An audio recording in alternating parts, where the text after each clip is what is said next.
Good evening friends, welcome to pro study classes. तो जैसे कि आप सब जानते हैं कि हिंदी साहित्य के इतिहास का हमारा जो वन लाइनर क्वेश्चन सीरीज चल रहा है उसका आदिकाल, भक्तिकाल और रीतिकाल जो है हम कंप्लीट कर चुके हैं।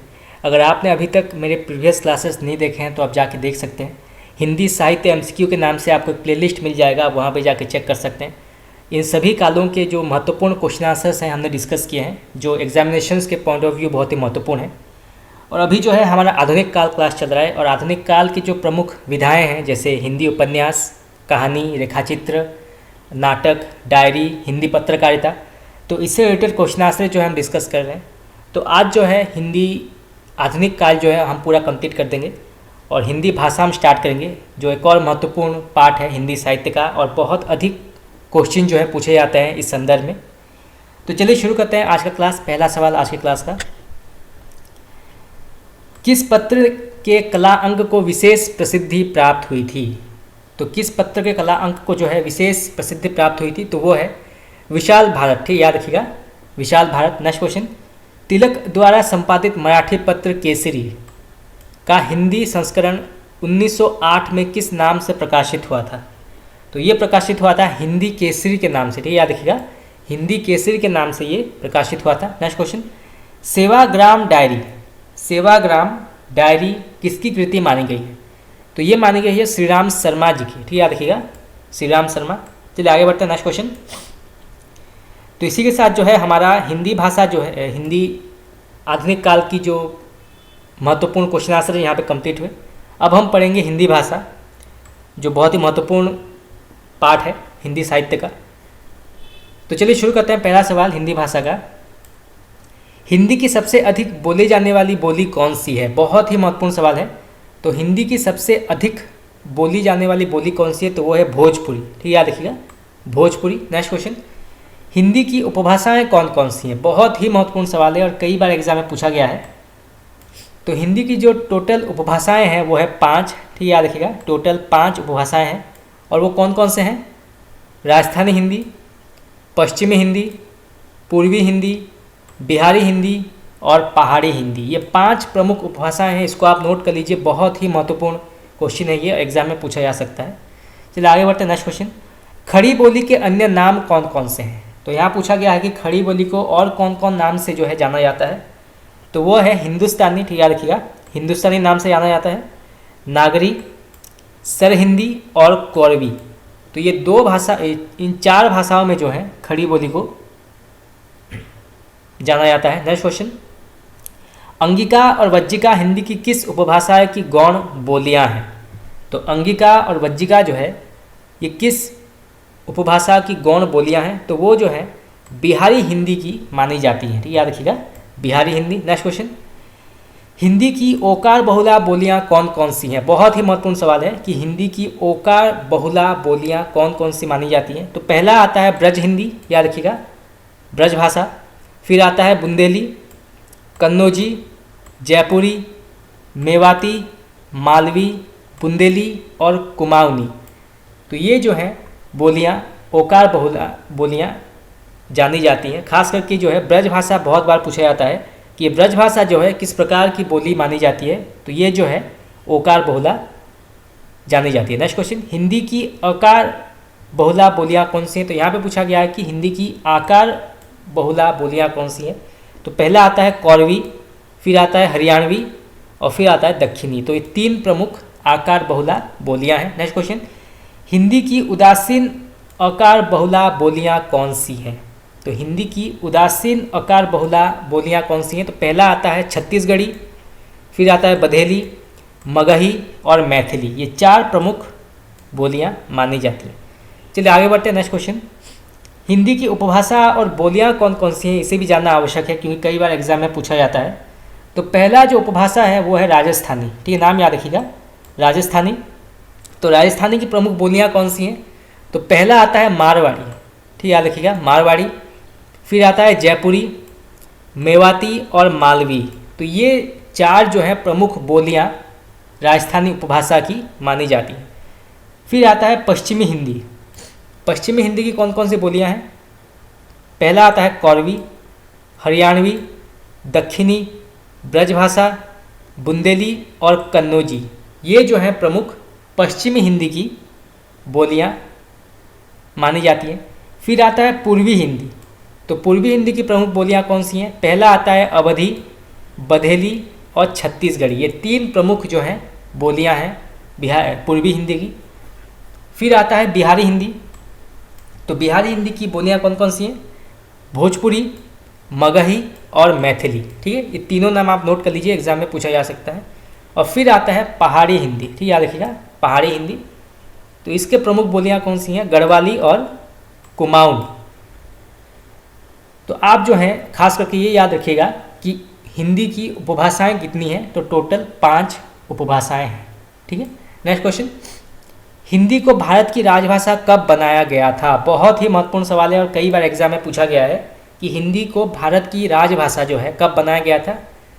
तो ये बनाया गया था 14 सितंबर 1949 को। ठीक है, याद रखिएगा 1949 को जो है हिंदी को भारत की राजभाषा बनाया गया था। नेक्स्ट क्वेश्चन, जब संविधान बना था उस समय 8वीं अनुसूची में कुल कितनी भाषाएं थी? तो टोटल भाषाएं थी 14। ठीक है, याद रखिएगा 14। नेक्स्ट क्वेश्चन, संख्या की दृष्टि से संविधान का सर्वप्रथम उपबंध कौन सा है जिसमें राजभाषा के संदर्भ में निर्देश हैं? तो ये है अनुच्छेद 120 या अनुच्छेद 120 में ये निर्देश हैं। तो इसको आप नोट कर लीजिए, एग्जाम में पूछा जा सकता है। नेक्स्ट क्वेश्चन, हिंदी की व्यंजनांत बोली कौन सी है? तो हिंदी की व्यंजनांत बोली जो है वो है भोजपुरी और अवधी। ठीक है, याद रखिएगा भोजपुरी और अवधी। नेक्स्ट क्वेश्चन आगे बढ़ते हैं, संविधान का कौन सा अनुच्छेद ये घोषित करता है कि देवनागरी लिपि में लिखी गई हिंदी संघ की राजभाषा होगी? बहुत ही महत्वपूर्ण सवाल है। तो ये लिखा गया है अनुच्छेद 343 में। ठीक है, याद रखिएगा अनुच्छेद 343। नेक्स्ट क्वेश्चन, संविधान के किस अनुच्छेद में ये प्रावधान है कि शासकीय प्रयोजनों के लिए अंग्रेजी भाषा का प्रयोग 15 वर्ष की अवधि तक किया जाता रहेगा ताकि इस दौरान हिंदी शासकीय कार्यों को निष्पादित करने में सक्षम हो जाएं? तो किसमें ये कहा गया है कि अंग्रेजी भाषा को जो है 15 वर्ष की अवधि तक इसका उपयोग किया जाएगा? तो वो है आर्टिकल या अनुच्छेद 343 में। ठीक है, याद रखिएगा आर्टिकल 343। नेक्स्ट क्वेश्चन, संविधान के किस अनुच्छेद में कहा गया है कि संसद 25 जनवरी 1965 के पश्चात विधि द्वारा अंग्रेजी भाषा के प्रयोग को किन्हीं प्रयोजनों के लिए उपबंध कर सकेगी? तो ये कहा गया है अनुच्छेद 343 में। ठीक है, तो इसको भी नोट कर लीजिए, एग्जाम में पूछा जा सकता है। नेक्स्ट क्वेश्चन, संविधान के किस अनुच्छेद के अनुसार राष्ट्रपति 5 तथा 10 वर्ष के पश्चात राजभाषा आयोग की नियुक्ति करेंगे? तो ये करेंगे अनुच्छेद 344 के अंतर्गत। ठीक है, याद रखिएगा अनुच्छेद 344 के अंतर्गत। नेक्स्ट क्वेश्चन, राजभाषा अधिनियम कब अस्तित्व में आया था? बहुत ही महत्वपूर्ण सवाल है। राजभाषा अधिनियम कब अस्तित्व में आया था? तो ये आया था 1963 में। ठीक है, डेट याद रखिएगा 1963 में आया था। नेक्स्ट क्वेश्चन, राजभाषा अधिनियम में कुल कितनी धाराएं हैं? तो राजभाषा अधिनियम में कुल कितनी धाराएं थी? तो टोटल 9 धाराएं थी। ठीक है, याद रखिएगा 9 धाराएं। नेक्स्ट क्वेश्चन, राजभाषा नियम कब पारित हुआ था? राजभाषा नियम तो ये पारित हुआ था 1976 में। ठीक है, डेट याद रखिएगा 1976 में।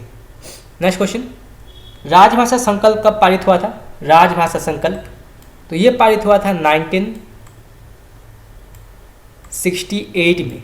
ठीक है, 1968 में ये पारित हुआ था। चलिए आगे बढ़ते हैं। नेक्स्ट क्वेश्चन, भारत में पाए जाने वाले भाषा परिवार कौन कौन से हैं? ये भी जानना आवश्यक है क्योंकि कई बार एग्जाम में पूछा जाता है। तो टोटल जो है 5 प्रकार के भाषा परिवार जो हैं भारत में पाए जाते हैं। तो कौन कौन से हैं? पहला आता है भारोपीय परिवार। ठीक है, नाम याद रखिएगा भारोपीय परिवार आता है पहला। फिर आता है द्रविड़ परिवार। फिर आता है ऑस्ट्रो एशियाटिक या दक्षिण पूर्व एशियाई परिवार। ठीक है, फिर आता है ब्रुस्की परिवार एवं अंडमानी। और फिर आता है चीनी तिब्बती परिवार। तो ये परिवारों के नाम जो हैं आप नोट कर लीजिए, एग्जाम में पूछा जा सकता है। नेक्स्ट क्वेश्चन, हिंदी किस भाषा परिवार की भाषा है? बहुत ही महत्वपूर्ण सवाल है, एग्जाम में पूछा जा सकता है।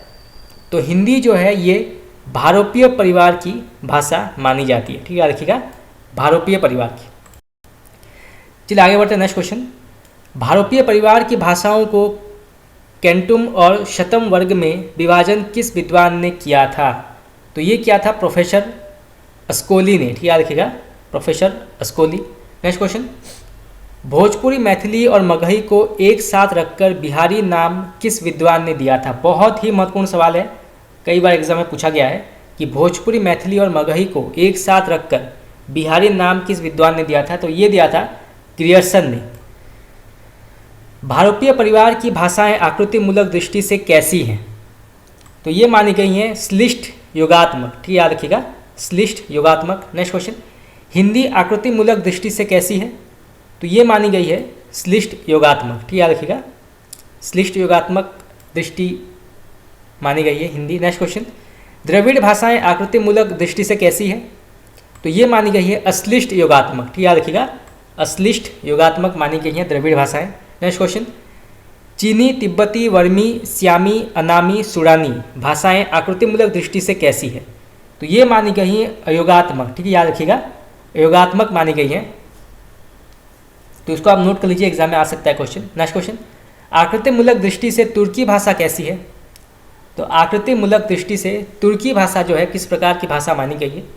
तो ये जो है अश्लिष्ट योगात्मक मानी गई है। ठीक है, याद रखिएगा अश्लिष्ट योगात्मक। नेक्स्ट क्वेश्चन, विश्व में लगभग कितनी भाषाएं बोली जाती है? बहुत ही महत्वपूर्ण सवाल है, एग्जाम में आ सकता है। तो टोटल जो है भाषाएं बोली जाती हैं लगभग 3000। ठीक याद रखिएगा, लगभग 3000 मानी जाती है। और अगर सही सही आकलन किया जाए तो 2796 भाषाएं जो हैं पाई जाती हैं विश्व में। तो इसको आप नोट कर लीजिए, एग्जाम में पूछा जा सकता है। नेक्स्ट क्वेश्चन, भाषाओं के आकृतिमूलक वर्गीकरण का आधार क्या है? तो भाषाओं के आकृतिमूलक वर्गीकरण का आधार क्या माना गया है? तो वो है रचना तत्व। ठीक याद रखिएगा, रचना तत्व। नेक्स्ट क्वेश्चन, भाषाओं के पारिवारिक वर्गीकरण का आधार क्या है? तो भाषाओं के पारिवारिक वर्गीकरण का आधार जो है वो माना गया है रचना तत्व और अर्थ तत्व। ठीक है, रचना तत्व और अर्थ तत्व जो है माना गया है भाषाओं के पारिवारिक वर्गीकरण का आधार। नेक्स्ट क्वेश्चन, अयोगात्मक वर्ग की प्रतिनिधि भाषा कौन सी है? तो अयोगात्मक वर्ग की प्रतिनिधि भाषा जो है वो चीनी भाषा मानी जाती है। नेक्स्ट क्वेश्चन, प्रमुख भाषा परिवार कितने हैं? तो ये मानी गई हैं 18। ठीक याद रखिएगा 18। नेक्स्ट क्वेश्चन, बोलने वालों की संख्या तथा भौगोलिक व्यापकता की दृष्टि से सबसे बड़ा भाषा परिवार कौन सा है? बहुत ही महत्वपूर्ण क्वेश्चन है ये, एग्जाम में पूछा जा सकता है। तो बोलने वालों की संख्या तथा भौगोलिक व्यापकता की दृष्टि से सबसे बड़ा भाषा जो है भाषा परिवार वो माना गया है भारोपीय परिवार। ठीक है, याद रखिएगा भारोपीय परिवार। नेक्स्ट क्वेश्चन, बोलने वालों की संख्या की दृष्टि से दूसरा सबसे बड़ा भाषा परिवार कौन सा है? तो पहले पूछा गया था कि पहला बड़ा भाषा परिवार कौन सा है, अब पूछा गया है कि दूसरा सबसे बड़ा भाषा परिवार कौन सा है? तो ये माना गया है चीनी परिवार। ठीक है, याद रखिएगा चीनी परिवार। नेक्स्ट क्वेश्चन, क्षेत्र विस्तार की दृष्टि से दूसरा सबसे बड़ा परिवार कौन सा है? तो ये माना गया है यूराल अल्ताई परिवार। ठीक है, नाम याद रखिएगा यूराल अल्ताई परिवार। नेक्स्ट क्वेश्चन, भारोपीय भाषा परिवार को भारत हिती नाम किसने दिया था? बहुत ही महत्वपूर्ण सवाल है, भारत हिती नाम किसने दिया था? तो ये दिया था प्रोफेसर स्टूटवेंट ने। ठीक याद रखिएगा प्रोफेसर स्टूटवेंट ने। नेक्स्ट क्वेश्चन, अमेरिकी परिवार में लगभग कितनी भाषाएं मानी जाती है? अमेरिकी परिवार में लगभग कितनी भाषाएं मानी जाती हैं? तो टोटल जो है 1000 भाषाएं मानी जाती हैं। नेक्स्ट क्वेश्चन आगे बढ़ते हैं, भाषाओं के वर्गीकरण के प्रमुख भेद कौन कौन से हैं? तो भाषाओं के वर्गीकरण के प्रमुख भेद जो हैं टोटल 2 हैं। ठीक याद रखिएगा, पहला आता है आकृतिमूलक वर्गीकरण और दूसरा आता है पारिवारिक वर्गीकरण। तो इसको आप नोट कर लीजिए, एग्जाम में पूछा जा सकता है। मान लीजिए क्वेश्चन आ गया कि भाषाओं के वर्गीकरण के कितने प्रमुख भेद हैं? तो टोटल 2 भेद हैं। कौन कौन से? आकृतिमूलक और पारिवारिक। नेक्स्ट क्वेश्चन, भाषाओं के आकृतिमूलक वर्गीकरण के प्रमुख भेद कौन से हैं? तो अब पूछा गया है कि भाषाओं के आकृतिमूलक वर्गीकरण के कितने भेद हैं? तो टोटल 2 भेद हैं, याद रखिएगा 2 भेद। पहला आता है अयोगात्मक और दूसरा आता है योगात्मक। ठीक याद रखिएगा, अयोगात्मक और योगात्मक। नेक्स्ट क्वेश्चन, प्राचीन भारतीय आर्य भाषा का काल सामान्यतः कितना माना जाता है? बहुत ही महत्वपूर्ण सवाल है और कई बार एग्जाम में पूछा गया ये कि प्राचीन भारतीय आर्य भाषा का काल सामान्यतः कितना माना जाता है। तो ये माना गया है 1500 ईसा पूर्व। ठीक याद रखिएगा, 1500 ईसा पूर्व से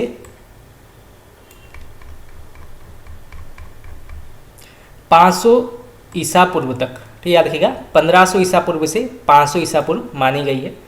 नेक्स्ट क्वेश्चन, मध्यकालीन भारतीय आर्य भाषा का वर्गीकरण किस प्रकार हुआ था? ये भी जानना आवश्यक है क्योंकि एग्जाम में पूछा जा सकता है क्वेश्चन। तो पहला जो है वो आता है प्रथम प्राकृत या पाली। ठीक याद रखिएगा, पाली। तो इसकी उत्पत्ति हुई थी 500 ईसा पूर्व से 100 ईस्वी तक। ठीक याद रखिएगा, 500 ईसा पूर्व से 100 ईस्वी तक जो है पाली भाषा की उत्पत्ति मानी जाती है। फिर आता है द्वितीय प्राकृत, इसकी उत्पत्ति मानी जाती है 100 ईस्वी से 500 ईस्वी तक। और फिर तृतीय जो है वो आता है अपभ्रंश, इसकी उत्पत्ति मानी जाती है 500 ईस्वी से 1000 ईस्वी तक। तो ये पूरा टेबल जो है आप याद कर लीजिए, एग्जाम में पूछा जा सकता है। पहला आता है 500 ईसा पूर्व से 100 ईस्वी तक, फिर आता है 100 ईस्वी से 500 ईस्वी तक, और फिर आता है 500 ईस्वी से 1000 ईस्वी तक। खास करके जो है अपभ्रंश के बारे में पूछ लिया जाता है कि अपभ्रंश की उत्पत्ति कब हुई थी। तो 500 ईस्वी से 1000 ईस्वी मानी जाती है। नेक्स्ट क्वेश्चन, वैदिक संस्कृत किस प्रकार की भाषा मानी जाती है? वैदिक संस्कृत तो ये मानी जाती है प्राचीन भारतीय आर्य भाषा। ठीक याद रखिएगा, प्राचीन भारतीय आर्य भाषा। नेक्स्ट क्वेश्चन, चलिए आगे बढ़ते हैं। नेक्स्ट क्वेश्चन, भाषाओं के आकृति मूलक वर्गीकरण का श्रेय किसे जाता है? बहुत ही महत्वपूर्ण सवाल है। तो इसका श्रेय जाता है प्रोफेसर स्लेगल को। ठीक याद रखिएगा, प्रोफेसर स्लेगल। नेक्स्ट क्वेश्चन, भारतीय आर्य भाषाओं का विकास क्रम किस प्रकार हुआ था? ये भी जानना आवश्यक है क्योंकि एग्जाम में पूछा जा सकता है। तो पहले आया था वैदिक संस्कृत। ठीक याद रखिएगा, पहले वैदिक संस्कृत की उत्पत्ति हुई थी, फिर लौकिक संस्कृत की उत्पत्ति हुई थी, और लौकिक संस्कृत से जो है पाली भाषा की उत्पत्ति हुई थी।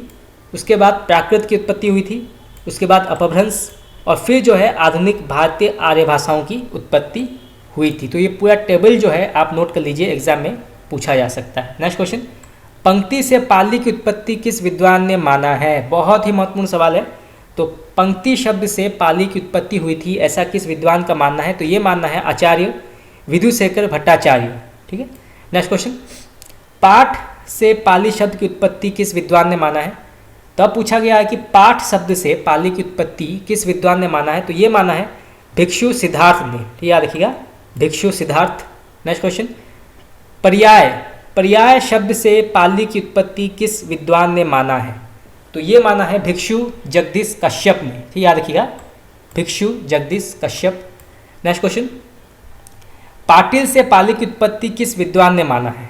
तो अब पूछा गया है कि पाटिल शब्द से पाली की उत्पत्ति किस विद्वान ने माना है? तो ये माना है जर्मन विद्वान मैक्स विल्सन ने। ठीक है, नाम याद रखिएगा, max Wilson. Next question, Bharat मुनि ने प्राकृतों की संख्या कितनी मानी है? बहुत ही महत्वपूर्ण सवाल है। तो भरत मुनि के अनुसार प्राकृतों की संख्या कितनी है?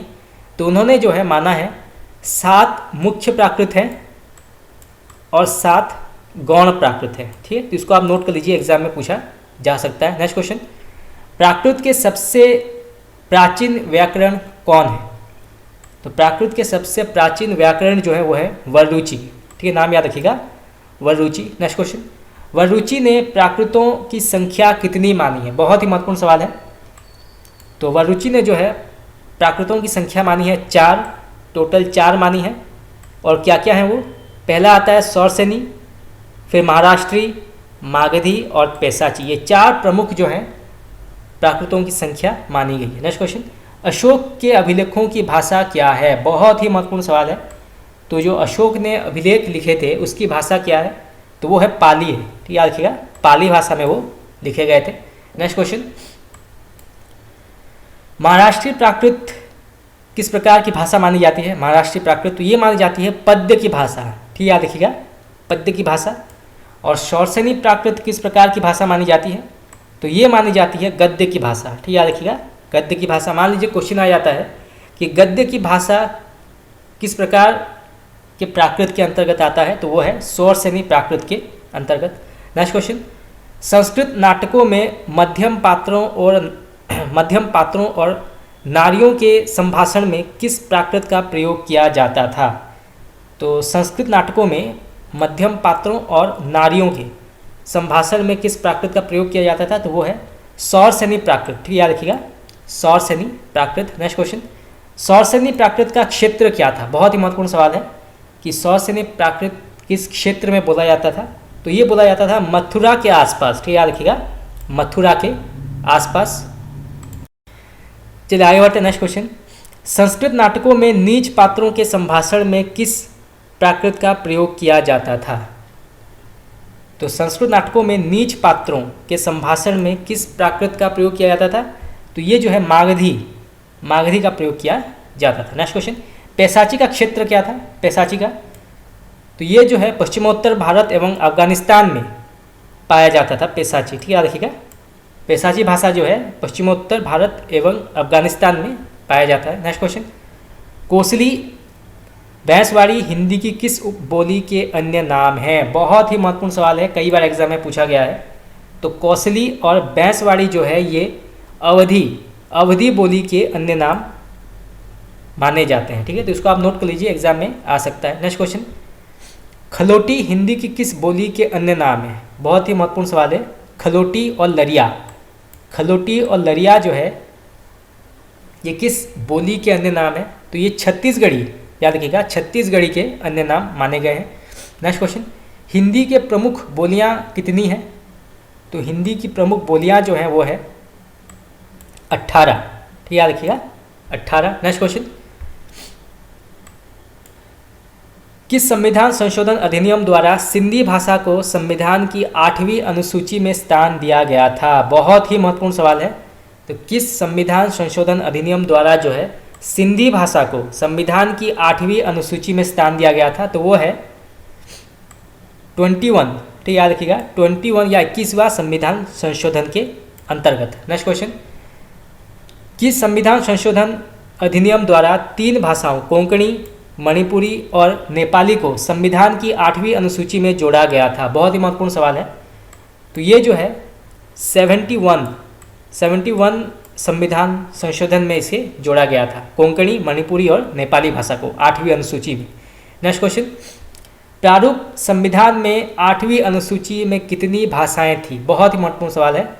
तो प्रारूप संविधान में 8वीं अनुसूची में कितनी भाषाएं थी? तो टोटल 13 भाषाएं थी, याद रखिएगा, 13 भाषाएं थी। परंतु बाद में संविधान सभा द्वारा इसमें संस्कृत जोड़कर इसकी संख्या 14 कर दी गई। ठीक है, पहले 13 थी, फिर संस्कृत को जोड़कर इसको 14 कर दी गई या 14 कर दी गई। नेक्स्ट क्वेश्चन, संविधान के किस अनुच्छेद के अनुसार 15 वर्ष के बाद अर्थात 26 जनवरी 1965 से हिंदी को पूर्णतः राजभाषा के रूप में स्थापित किया जाना था? तो ये है अनुच्छेद 343 के अंतर्गत ये कहा गया है। नेक्स्ट क्वेश्चन, पिजिन हिंदी के उदाहरण क्या हैं? पिजिन हिंदी के उदाहरण क्या क्या है? तो ये है बम्बईया हिंदी या कलकतिया हिंदी जो है इसको पिजिन हिंदी कहा जाता है। ठीक है, याद रखिएगा। नेक्स्ट क्वेश्चन, हिंदी में वाच्य कितने हैं? बहुत ही महत्वपूर्ण सवाल है, कई बार एग्जाम में पूछा गया है। हिंदी में टोटल कितने वाच्य हैं? तो टोटल 3 वाच्य हैं, याद रखिएगा, 3 वाच्य हैं। पहला आता है कर्तुवाच्य, फिर आता है कर्मवाच्य और फिर आता है भाववाच्य। तो 3 वाच्य हैं, एग्जाम में पूछा जा सकता है। पहला है कर्तुवाच्य, फिर कर्मवाच्य और फिर भाववाच्य।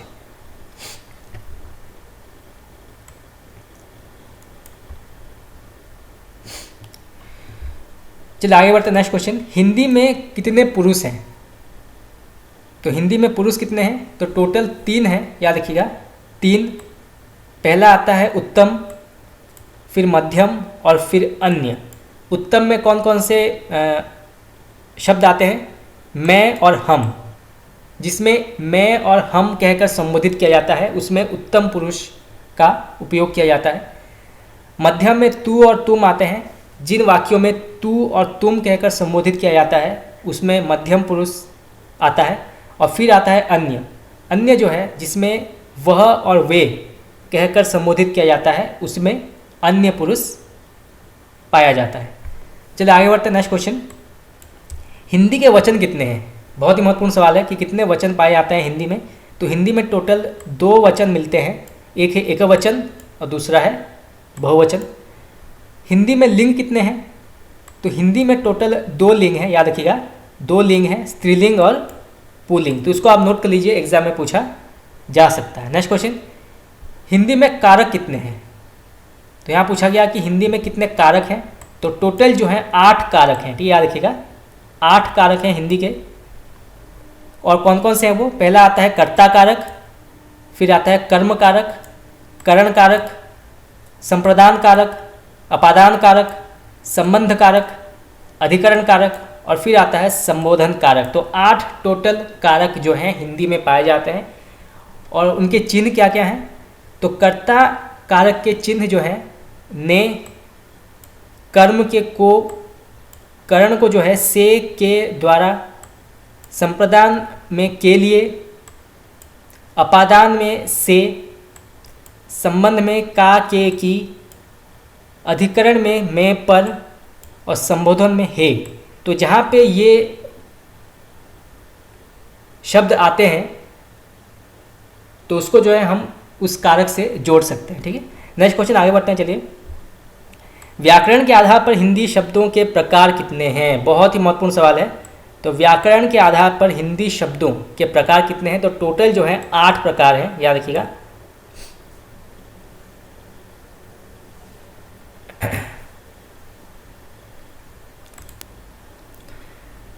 तो टोटल 8 प्रकार हैं। तो इसको जो है हम 2 भागों में डिवाइड कर सकते हैं। पहला आता है विकारी शब्द और दूसरा आता है अविकारी शब्द। तो इन दोनों भागों में जो है हम हिंदी के शब्दों को जो है हिंदी को डिवाइड करते हैं।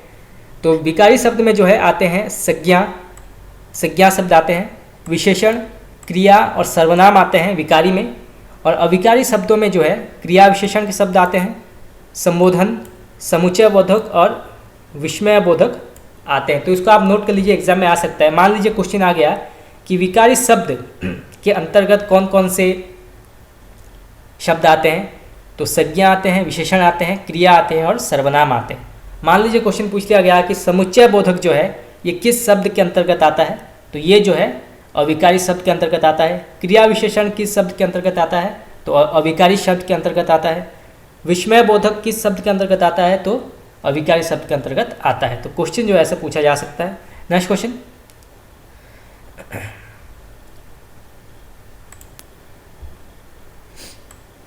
उर्दू शब्द किस प्रकार का भाषा है? तो उर्दू शब्द किस प्रकार या किस भाषा का है उर्दू शब्द? तो उर्दू शब्द जो है ये तुर्की भाषा का है, ठीक है, याद रखिएगा। उर्दू जो है ये तुर्की भाषा से आया है जिसका अर्थ है पड़ाव, शिविर या खेमा, ठीक है, याद रखिएगा।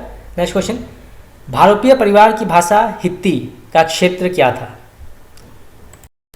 तो भारोपीय परिवार का जो भाषा है हित्ती ये किस क्षेत्र में आता था? तो ये जो है बोगा जकोई, ठीक है, याद रखिएगा, बोगा जकोई जो तुर्की में है इसके अंतर्गत आता था हित्ती। नेक्स्ट क्वेश्चन, भारोपीय परिवार की भाषा तोखारी का क्षेत्र क्या है? बहुत ही महत्वपूर्ण सवाल है। तोखारी, तो इसका क्षेत्र जो माना जाता है तुर्फान जो मध्य एशिया में है, ठीक है, याद रखिएगा तुर्फान। चलिए आगे बढ़ते हैं। नेक्स्ट क्वेश्चन, निघंटु क्या था?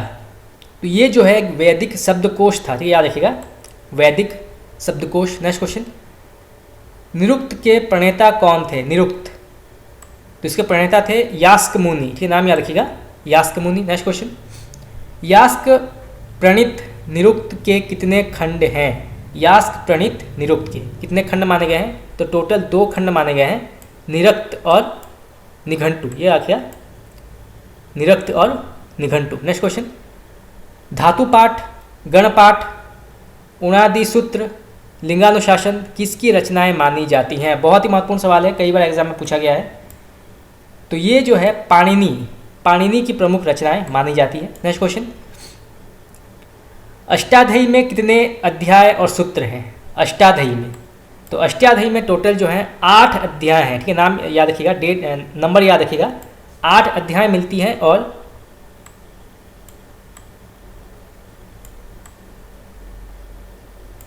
3980 सूत्र मिलते हैं, ठीक है।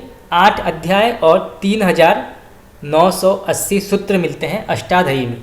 नेक्स्ट क्वेश्चन, अष्टाध्यायी में माहेश्वर सूत्रों की संख्या कितनी है? तो अष्टाध्यायी में माहेश्वर सूत्रों की संख्या जो है वो 14 मानी गई है, ठीक है। नाम डेट नंबर याद रखिएगा, 14। चलिए आगे बढ़ते हैं। नेक्स्ट क्वेश्चन, पाणिनि ने पदों को कितने विभागों में बांटा है? बहुत ही महत्वपूर्ण सवाल है। तो पाणिनि ने पदों को कितने भागों में बांटा है? तो टोटल 2 भागों में बांटा है, सुबंत और तिङंत, ठीक है। रखिएगा, सुबंत और तिङंत। नेक्स्ट क्वेश्चन, निरुक्त क्या था? निरुक्त तो ये माना गया है शब्दों में प्रकृति या प्रत्यय, प्रकृति और प्रत्यय का विवेचन, ठीक है। याद रखिएगा, निरुक्त जो है ये शब्दों में प्रकृति और प्रत्यय का विवेचन माना गया है। नेक्स्ट क्वेश्चन, पाणिनि ने शब्दों को क्या माना है? तो पाणिनि जो थे उन्होंने शब्दों को क्या माना है? धातुज, ठीक है। याद रखिएगा, धातुज माना है उन्होंने। नेक्स्ट क्वेश्चन, महाभाष्य की महाभाष्य दीपिका नामक टीका किसने लिखा है? बहुत महत्वपूर्ण सवाल है। महाभाष्य की महाभाष्य दीपिका नामक टीका किसने लिखी है? तो वो है भृतहरि।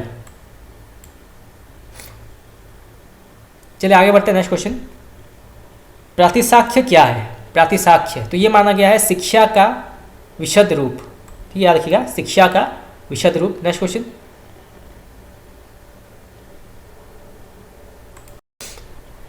संप्रति कितने प्रतिसाक्ष्य उपलब्ध हैं? तो ये उपलब्ध हैं 6, ठीक है। याद रखिएगा, 6। नेक्स्ट क्वेश्चन,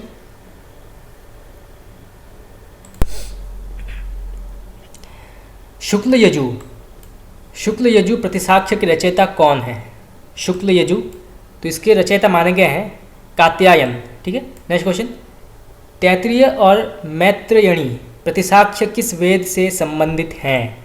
तो ये माने गए हैं कृष्ण यजुर्वेद, ठीक है। याद रखिएगा, कृष्ण यजुर्वेद। नेक्स्ट क्वेश्चन, सामवेद का प्रतिसाक्ष्य क्या है? सामवेद तो सामवेद का प्रतिसाक्ष्य है पुष्प सूत्र, ठीक है। याद रखिएगा, पुष्प सूत्र। नेक्स्ट क्वेश्चन, पतंजलि के महाभाष्य पर महाभाष्य प्रदीप नामक टीका किसने लिखा है? बहुत ही महत्वपूर्ण सवाल है।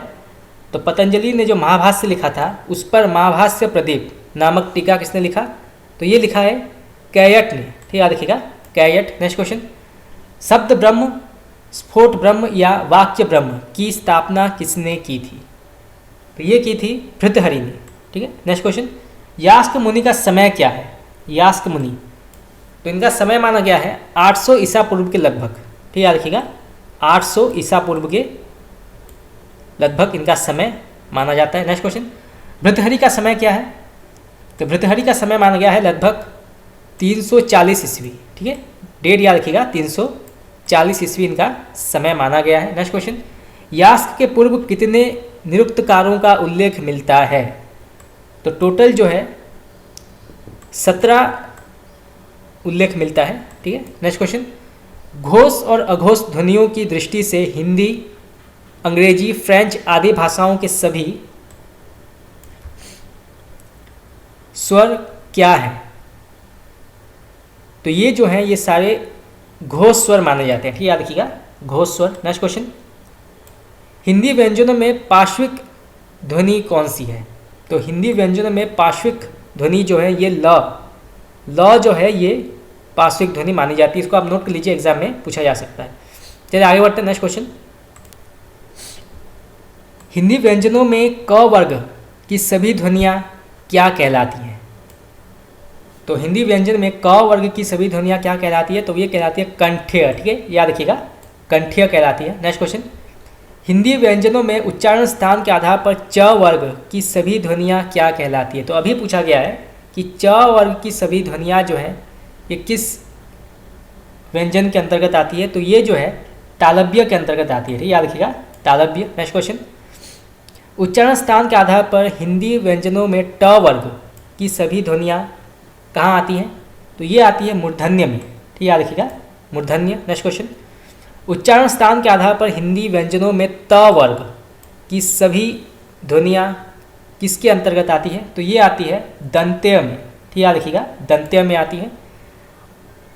अब पूछा गया है कि उच्चारण स्थान के आधार पर हिंदी व्यंजन में प वर्ग की सभी ध्वनियाँ कहाँ आती हैं? तो ये आती है दंत्योष्ट में। ठीक है, देखिएगा दंत्योष्ट में आती है। नेक्स्ट क्वेश्चन, हिंदी में द्विगुण व्यंजन कौन कौन से हैं? बहुत ही महत्वपूर्ण सवाल है। तो हिंदी में द्विगुण व्यंजन जो हैं कौन कौन से हैं? तो वो हैं ड और ढ। ठीक है, ड और ढ। नेक्स्ट क्वेश्चन, हिंदी में अनुनासिक वर्णों की संख्या कितनी है? बहुत ही महत्वपूर्ण सवाल है, कई बार एग्जाम में पूछा गया है। तो हिंदी में अनुनासिक वर्णों की संख्या जो है टोटल 5 मानी गई है। ठीक है, याद रखिएगा 5। इसको आप नोट कर लीजिए, एग्जाम में पूछा जा सकता है। नेक्स्ट क्वेश्चन, वे ध्वनियाँ जिनके उच्चारण में निश्वास में कहीं कोई अवरोध नहीं होता क्या कहलाती हैं? तो यहाँ पे डेफिनेशन पूछा गया है कि वे ध्वनियाँ जिनके उच्चारण में निश्वास में कोई अवरोध नहीं होता वो क्या कहलाती हैं? तो वो कहलाती हैं स्वर ध्वनि। ठीक है, याद रखिएगा स्वर कहलाती है वो। नेक्स्ट क्वेश्चन, वे ध्वनियाँ जिनका उच्चारण करते समय निश्वास में कहीं ना कहीं अवरोध होता है। तो अब पूछा गया है कि वे ध्वनियाँ जिनका उच्चारण करते समय निश्वास में कहीं ना कहीं अवरोध होता है वो किस प्रकार की ध्वनियाँ होती हैं? तो वो जो है व्यंजन ध्वनियाँ कहलाती हैं। ठीक है, याद रखिएगा व्यंजन ध्वनियाँ। नेक्स्ट क्वेश्चन आगे बढ़ते हैं। देखिए जो क्वेश्चन मैं स्किप कर रहा हूँ उसको हम बाद में करेंगे। ठीक है, नेक्स्ट क्वेश्चन, मूलतः हिंदी वर्णमाला में कितने वर्ण हैं? बहुत ही महत्वपूर्ण सवाल है, कई बार एग्जाम में पूछा गया है। तो मूलतः जो है हिंदी वर्णमाला में 52, याद रखिएगा 52 वर्ण पाए जाते हैं। नेक्स्ट क्वेश्चन, निज भाषा उन्नति अहे सब उन्नति को मूल पंक्ति किसकी है? ये जो है हम भारतेंदु युग में पढ़ चुके हैं, ये पंक्ति अभी जो है हिंदी भाषा में पढ़ रहे हैं। तो ये किसकी पंक्ति है? बहुत ही प्रसिद्ध पंक्ति मानी जाती है। तो ये जो है भारतेंदु हरिश्चंद्र की भाषा मानी गई है। यहाँ पे कहा गया है कि जहाँ पे खुद के भाषा की उन्नति होती है वहाँ पे हर चीज़ की उन्नति पाई जाती है। नेक्स्ट क्वेश्चन, ध्वनि गुण कौन कौन से हैं? ध्वनि गुण, तो ध्वनि गुण जो है पहला आता है मात्रा, फिर आता है स्वर, आघात, वृत्ति, संगम या संधि या द्वित्व। ठीक है, तो ये जो है ध्वनि गुण या ध्वनि गुण जो है ये लोग कहलाते हैं। चलिए आगे बढ़ते हैं। नेक्स्ट क्वेश्चन, मूर्धन्य नियम का प्रथम परिचय मिलता है कहाँ? बहुत ही महत्वपूर्ण सवाल है। तो मूर्धन्य नियम का प्रथम परिचय कहाँ मिलता है? तो ये मिलता है पाणिनिकृत अष्टाध्यायी में। ठीक है, याद रखिएगा अष्टाध्यायी में जो है मूर्धन्य नियम का परिचय मिलता है। नेक्स्ट क्वेश्चन, आधुनिक युग में मूर्धन्य नियम का प्रतिपादन किसने किया था? तो ये किया था प्रोफेसर पॉट और प्रोफेसर फोर्तुनातोव। ठीक है, नाम याद रखिएगा प्रोफेसर पॉट एवं प्रोफेसर फोर्तुनातोव ने किया था आधुनिक युग में मूर्धन्य नियम का प्रतिपादन। नेक्स्ट क्वेश्चन, मूर्धन्य नियम का संबंध किस भाषा की ध्वनियों से है? तो यहाँ पूछा गया है कि मूर्धन्य नियम का संबंध जो है किस प्रकार या किस भाषा की ध्वनियों से है? तो वो संस्कृत भाषा की ध्वनियों से मूर्धन्य नियम का संबंध है। नेक्स्ट क्वेश्चन, तालव्य नियम के प्रणेता कौन है? तालव्य नियम, तो इसके प्रणेता है विल्हेम्स थॉमसन और जॉन स्मिथ और काल्तस। याद रखिएगा विल्हम थॉमसन, जॉन स्मिथ और कालिस्त, ये जो है तालव्य नियम के प्रणेता माने गए हैं। नेक्स्ट क्वेश्चन, वर्नर नियम के अपवादों का समाधान क्या है?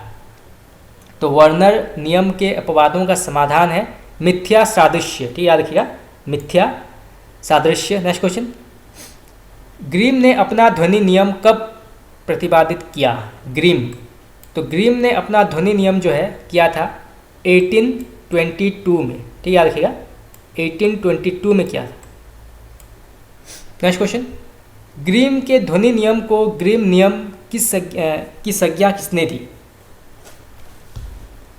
तो ग्रीम के ध्वनि नियम को ग्रीम नियम की संज्ञा किसने दी थी? तो वो है मैक्स मूलर। ठीक है, याद रखिएगा Max Muller. Next question, Grimm नियम का संबंध किससे है? तो ग्रीम नियम का संबंध जो है वो भारोपीय एवं जर्मनिक शाखा की ध्वनियों से है। ठीक है, याद रखिएगा, भारोपीय एवं जर्मनिक शाखा के ध्वनियों से। नेक्स्ट क्वेश्चन,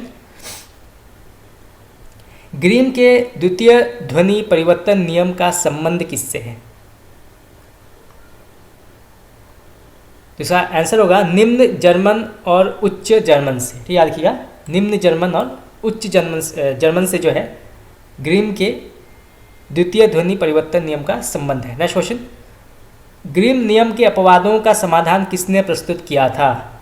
तो ग्रीम नियम के अपवादों का संबंध जो है वो क्या था? हेमार्न ग्रासमान ने। ठीक है, याद रखिएगा, हेमार्न ग्रासमान। नेक्स्ट क्वेश्चन, मान स्वर की कल्पना किसने की थी? मान स्वर, तो इसकी कल्पना की थी डैनियल जोन्स ने। ठीक, नाम याद रखिएगा, डैनियल जोन्स ने 1953 में की थी उन्होंने। ठीक, याद रखिएगा, 1953 में डैनियल जोन्स ने किया था। नेक्स्ट क्वेश्चन, मान स्वर कितने हैं? मान स्वर, तो टोटल जो है 8 मान स्वर पाए जाते हैं। नेक्स्ट क्वेश्चन, गौण मान स्वरों की संख्या कितनी है? तो गौण मान स्वरों की संख्या जो है ये 7 मानी गई है। ठीक, याद रखिएगा, 7।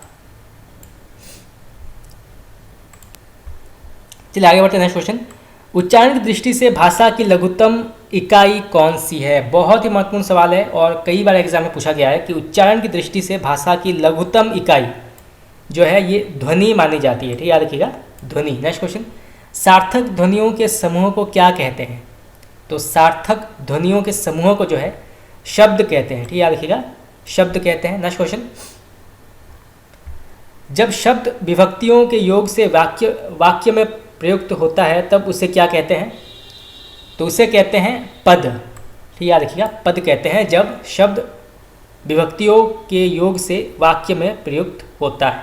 नेक्स्ट क्वेश्चन, कोपेनहेगन संप्रदाय के प्रमुख भाषाशास्त्री कौन थे? तो कोपेनहेगन संप्रदाय के प्रमुख भाषाशास्त्री कौन थे? तो वो है रामस रास्क और जेप्सन। ठीक, याद रखिएगा, रामस रास्क और जेप्सन। नेक्स्ट क्वेश्चन, जेनेवा संप्रदाय के प्रमुख भाषा वैज्ञानिक कौन थे? तो यहाँ पे आप पूछा गया है कि जेनेवा संप्रदाय के भाषा वैज्ञानिक कौन थे? तो वो हैं सोसूर, चार्ल्स बेली, अल्बर्ट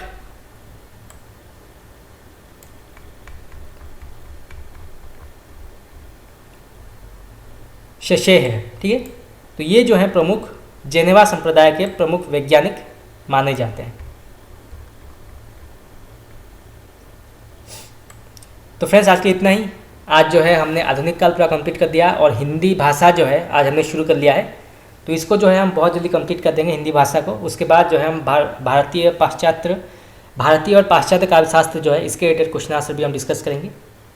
और उसके बाद जो और भी महत्वपूर्ण क्वेश्चन आंसर्स हैं, MCQs हैं और प्रीवियस ईयर के जो क्वेश्चन आंसर्स हैं हिंदी साहित्य के, उसको भी हम डिस्कस करेंगे। तो आज के इतना ही। आप लोगों को कैसा लगा क्लास आप मुझे बता सकते हैं कमेंट करके। Thank you very much.